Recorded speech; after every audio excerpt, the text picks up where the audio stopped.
আপনার সাথে একটা কানেক্টেড যে একটা রোগী গার্ডিয়ান দুটাই হয়ে যাচ্ছে, মানে এই জিনিসটা দেখে খুবই আমরা স্যাটিসফাই। আপনার যে ভিডিও দেখে দেখে আমরা অ্যাকচুয়ালি আমরা ইন্সপায়ার হয়ে এবং আমরা মানসিকভাবে একটা প্রস্তুতি নিয়ে এসেছি যে স্যার যদি বলে ওকে। দিন শেষে আমরা তাই দেখলাম যে অপারেশনের পরে আমার ছেলে এখন 3 ঘন্টা আগে অপারেশন হয়েছে, এখন কিন্তু দাঁড়িয়ে আছে 4 ঘন্টা আগে। হ্যাঁ, একটা বিষয় আমি আপনাদেরকে এখানে শেয়ার করি। Hello mister Saifan, how are you? You're fine. You are looking so nice. আচ্ছা সাইফান, তুমি একা একা নামতে পারবে এখান থেকে? হ্যাঁ দেখি, একা একা যদি নামতে পারো তোমার জন্য একটা গিফট থাকবে। দেখি দেখি দেখি, এই যে সাইফান একা একা বেড থেকে নামলো। আপনারা খেয়াল করুন, সাইফানের শরীরে একটি সার্জিক্যাল গাউন পরানো রয়েছে এবং আজকে আমরা বিকালে ওর একটি অপারেশন সম্পন্ন করেছি। আর সেই অপারেশনটা ছিল এডিনোটনসিলেক্টমি। তো সাইফানের আম্মু, আপনি একটু বলুন ওর মধ্যে অপারেশনের আগে আপনারা কি কি কষ্ট খেয়াল করেছেন? ঠান্ডা কাশি সবসময় লেগেই থাকে, সামান্য ধুলাবালিতেও ঠান্ডা কাশি লাগে, সিজনাল তো একটা চেঞ্জেস এর ক্ষেত্রেও হয়। এর মধ্যে মাঝখানে আমরা বেশ কিছুদিন ধরে লক্ষ্য করছিলাম যে ও প্রচুর নাক ডাকতেছে। আচ্ছা, তারপরে ওর ঘুমের মধ্যে শ্বাস নিতে খুব বেশি, ব্রেথ নিতে খুবই কষ্ট হচ্ছিল এবং পাশাপাশি ওর মুখ থেকে মানে যখন ফেনাটা লক্ষ্য করলাম যে হঠাৎ করে যে এরকম ওর শ্বাস নিতে নিতে মানে মুখ দিয়ে ফেনা বের হয়, কিন্তু আবার নাক দিয়ে শ্বাস নিচ্ছে, কিন্তু নাক দিয়ে সে পাস করছে না, ও মুখ দিয়ে পাস করছে। তো তখন আর কি মানে আমরা খুব আতঙ্ক হয়ে যাই। তারপরে যে গুগলে সার্চ করলাম যে এটা আসলে কি সিমটম বা কেন এই সমস্যাটা হয়। এটা হলে অ্যাকচুয়ালি এটা কোন কোন কারণে এই ধরনের সিমটম গুলা দেখা দেয়, কি হলে এই ধরনের সিমটম গুলা দেখা দেয়, বা তারপর আমরা আবার ইউটিউবে গেলাম যে এই ধরনের সিমটমের ক্ষেত্রে কোন কোন স্পেশালিস্ট অ্যাকচুয়ালি মানে ভালো। এইটা সার্চ করে দেখলাম যে রিকমেন্ডেশনে বারবার আপনাকেই দেখাচ্ছে, আপনার সাথে একটা কানেক্টেড যে একটা রোগী গার্ডিয়ান দুটাই হয়ে যাচ্ছে, মানে এই জিনিসটা দেখে খুবই আমরা স্যাটিসফাই। একটু সত্যি করে বলবেন তো, অপারেশনের কথা শুনে কি আপনি ভয় পেয়ে গিয়েছিলেন? না, আমি প্রস্তুতি নিয়ে এসেছিলাম, কারণ আপনি এই কন্ডিশন গুলো বা আপনার এই যে সিমটম গুলো যে কি কি হতে পারে সেটার যে আপনার যে ভিডিও দেখে দেখে আমরা অ্যাকচুয়ালি আমরা ইন্সপায়ার হয়ে এবং আমরা মানসিকভাবে একটা প্রস্তুতি নিয়ে এসেছি যে আল্লাহ মানে আপনি তো আছেন, আপনি তো আপনার বান্দাকে দিয়ে রেখেছেন, আল্লাহ যেন সবকিছু সুন্দরভাবে সুন্দর করে গুছিয়ে দেয়।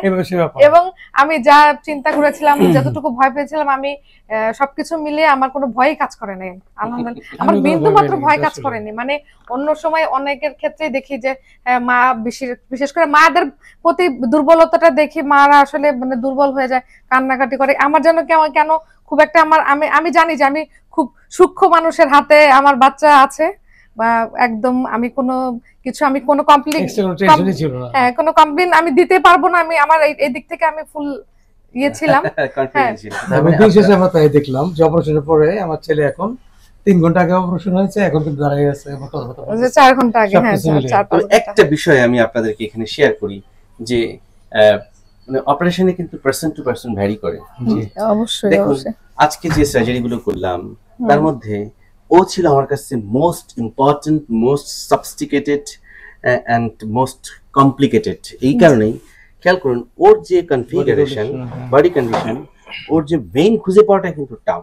ভাই তো অপারেশন থিয়েটারে ছিলেন, আমি উপস্থিত ছিলাম, আমি দেখেছি যে মানে একবারই ওয়ান টাইমে কাজ মানে সফল হয়েছে, মাশাআল্লাহ। হ্যাঁ, তো আমরা ও ঘুমানোর আগ পর্যন্ত ওকে কিভাবে কাউন্সেলিং করেছি, ওকে একটি কিসের গল্প শুনিয়েছিলাম বলতো?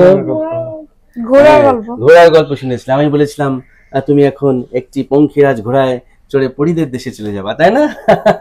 এবং পরীকে এবং ঘোড়াটাকে কি দিয়ে বেঁধে রাখবো সেটাও কিন্তু বলেছিলাম, তাই না? তার রশি দিয়ে।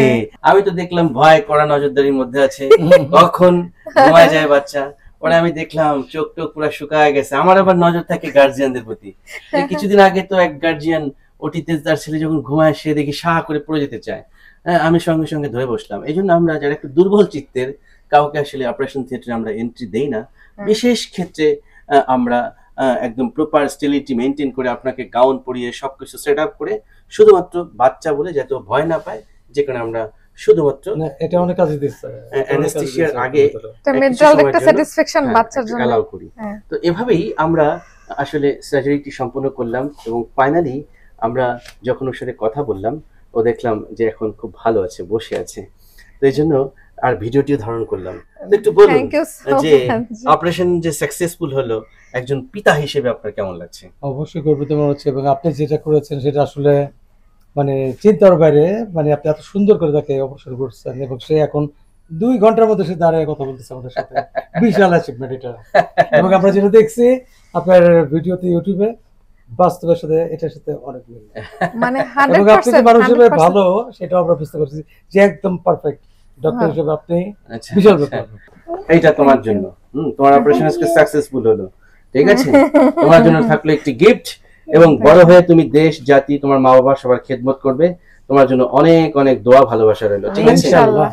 সো ভিউয়ার্স, আমি এই গল্পগুলোর মাধ্যমে আপনাদেরকে এটাই বলতে চাই যে আপনার সন্তান এই দেশের সম্পদ। ওরাই হয়তো বা বড় হয়ে একদিন উড়াবে লাল সবুজের পতাকা, বাংলাদেশের নাম ওরাই হয়তোবা সারা বিশ্বে ছড়িয়ে দিবে। সেই জন্য ওদেরকে বড় হতে হবে সুস্থ সুন্দরভাবে, আর সুস্থ সুন্দরভাবে বড় হওয়ার জন্য ওদের ভেতরে যে রোগ ব্যাধি আছে সেগুলোকে কিন্তু অচিরেই নির্মূল করতে হবে।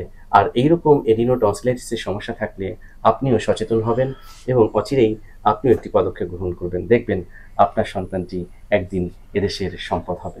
Take care.